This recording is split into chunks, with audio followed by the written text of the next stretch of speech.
How to survive working with the INTJ. The INTJ is the mastermind, but the real way to visualize it should be master brackets in their own mind. Because each of them will have their own vision of how a project should be done or how a task should be completed or what direction the organization should go in. But depending on the level of development and self-awareness of the INTJ, they can either be spot on or horrifically wrong. Just look at my notes on this. It's just so haphazard. I feel like Newton when he was coming up with calculus. It's illegible, number one.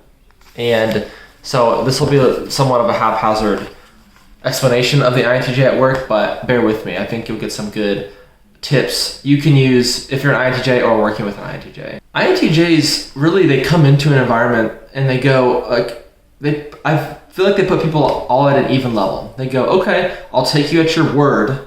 You know what you're talking about. You're the expert, or you know what you're saying, until you prove that you don't know what you're saying and you're incompetent. And after that, gosh, it's really hard to come back from us believing that you're competent again. So I think trust is just established and at the beginning until you prove that we shouldn't trust you. The INTJs I know are more trustworthy than you believe, but that is like very easy to break and it's hard to fix once it's been broken. And us viewing you as competent is the reason why when you view us as not competent, that's probably in the work environment, the biggest no-no working with INTJ is questioning their competence, because we value that probably number one. And probably the ENTJ feels the same way, but like, how dare you question me? Do you know what I do all day? Like, that's the attitude. Even if, we aren't that great at the job or we're still learning the job, we still have that attitude. So questioning competence as a boss or a colleague is never going to endear you to us. But if you're a manager working with INTJ, there's some things that I think you can do that make us believe you know what you're doing, you know how to manage, and make us want to perform on your behalf. Check-ins about direction of projects or tasks or overall larger picture. Mr. and Mrs. INTJ, does this make sense to you? Would you proceed this way? What potential risks or pitfalls do you see going forward? Because then that lets the INTJ know that you value their vision and their feedback and they can provide a unique view. Without just going, this is the way we're going and get on board, that won't help. Do you see anything that I'm not seeing? Is probably one of the best questions you could ask an INTJ in an R&D meeting or a project meeting. If the INTJ submits work to you, the best thing to do is to not overly critique it.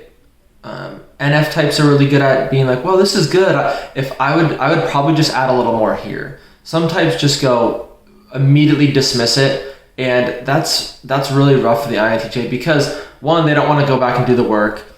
If you weren't clear, they just proceeded as they thought would be the best fit, and they're not really interested in your critiques because, well, that's the way I saw it going. So I'm not really interested in taking all your red lines and doing it again. This is pretty standard for even a lot of the types now is that I've been seeing is keep meetings short and relevant. If you're gonna ask for a meeting that people have feedback for, give them like at least 12 to 24 hours, especially for the INTJ, because they need the subject of the meeting to percolate a little bit. But like, what value can I bring? Unlike N and E types that can just respond immediately in the meeting, the INTJ needs, okay, like if there's an agenda, I promise I'll come to the meeting with something to say. Instead of asking for feedback in the meeting right at the end, like what does everyone think? It's like, I don't even know what my thoughts are yet. So I would say that if you can plan a meeting out farther with an agenda, you will be much more, the value that INTJ will bring will be much more valuable, give it some time to percolate. Because here's the thing, I will tell you this, the ramp up period for an INTJ is longer than other types. I would say we are not quick learners or fast learners. I said this in another interview of mine, that we are appropriately paced learners. We need to absorb all the information and make a decision, where other types are just able to roll with it right away and absorb it and integrate it internally, internalize information faster.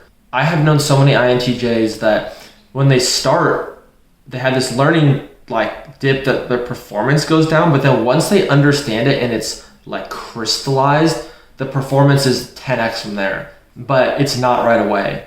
So INTJs will take a longer period of time to crystallize information, standard operating procedure, how we do things around here, and then make it happen on their own pace. There's a certain person in the INTJ's workspace or work environment that will annoy the crap out of them.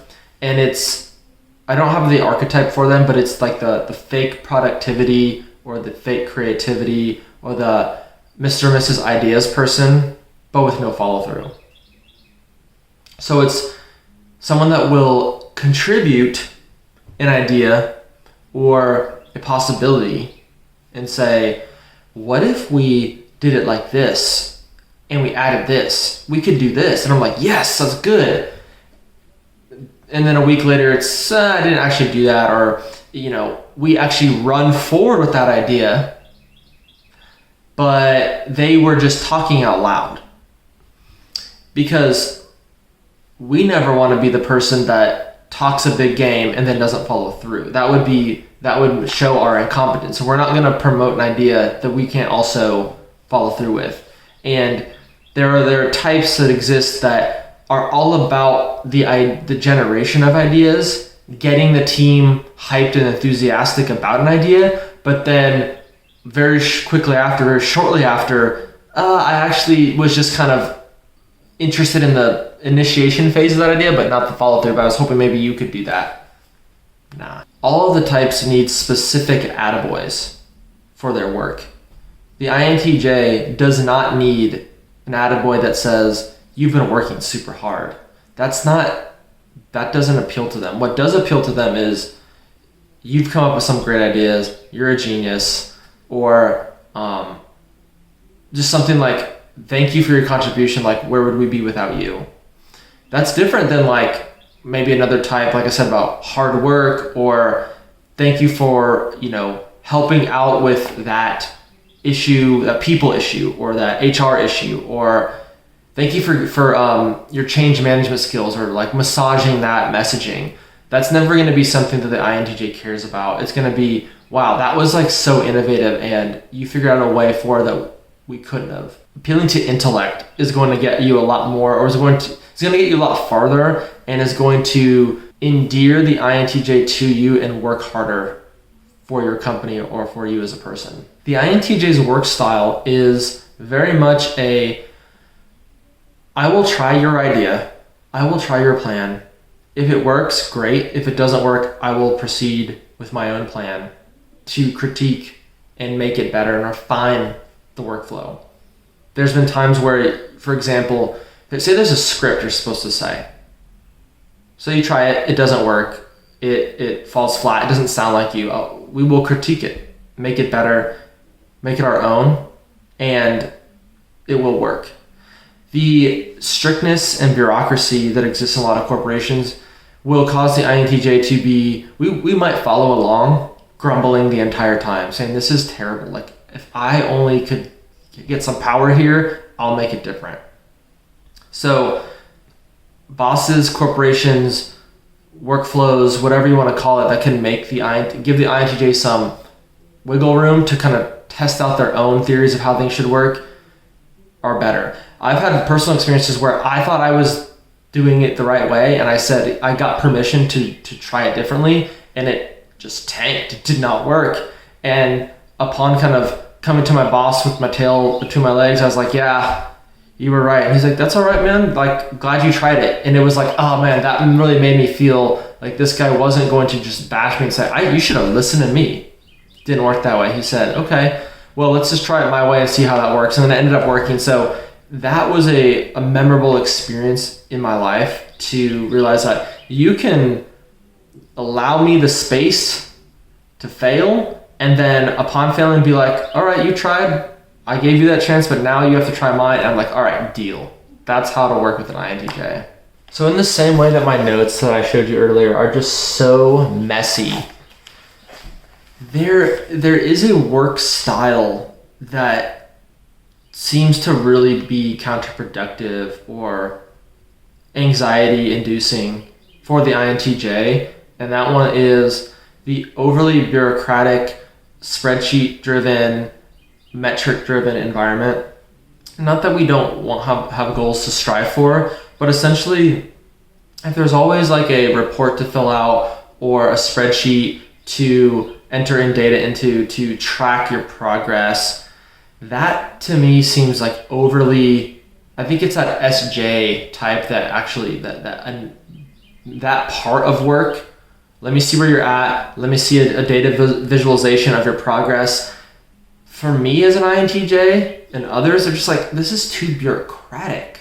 Like there's gotta be some just letting things proceed in a manner without the tracking. I used to really love the phrases, especially business management or sales management phrases that were around things. Essentially the idea of, well, if we can't measure it, we can't improve it. That's a very sales-minded performance leadership type thing where it's like, well, it has to be measurable to be improved, or we have to be able to measure it to value your work to the company. So it's like, that's rough. But we do like, I think, data frameworks, like, you know, for us, it's like, are we making more money each year, or are we getting busier? That's a metric, but it's not something that we need to put in a spreadsheet and evaluate. And I have had other INTJs say, no, this is the way that you do business. You start your business and you say, here's what the next 5 years are going to look like, and you put in all your possible costs, all your possible revenue sources. And it's like, for me, that just sounds so like, yeah, you could become a millionaire that way, but don't you want to be a billionaire? So don't, like, get outside of that like performance-based, hyper-metric-driven environment, because that's not where greatness is made. What do you think are the best ways to work with the INTJ? Either if you're an INTJ, please let us know. And if you've had a great working relationship with an INTJ, what did you do? Thanks.